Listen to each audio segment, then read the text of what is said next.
بعض باتیں کچھ ذاتی باتیں بتلا دیتا ہوں کبھی کبھی یار، صرف اس نیت سے کہ شاید اللہ کہ ہمارے بزرگوں میں پہلے سے نیکی کے جذبات اللہ بھر رکھے ہیں، اللہ پاک اور اللہ برکتوں سے بھر دے اگلا۔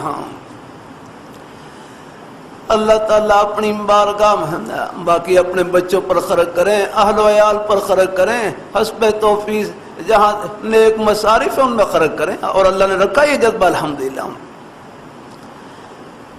اللہ تعالیٰ اپنی مہربانی فرمائیں، اللہ تعالیٰ اپنی بارگاہ مقبول فرمائیں، اللہ تعالیٰ ہم سب کو اللہ تعالیٰ اپنے ایمان پہ قائم رکھے، اللہ اپنے دین پہ قائم رکھے، نیک رستے پہ اللہ ہم سب کو لگائے رکھے اللہ تعالیٰ۔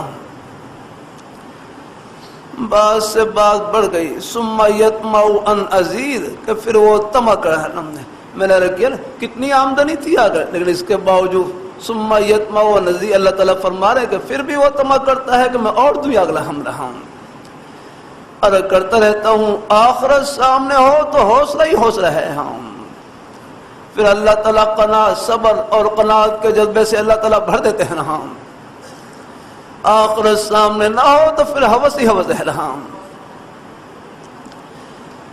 تو پھر میں نے رکھیا اللہ تعالیٰ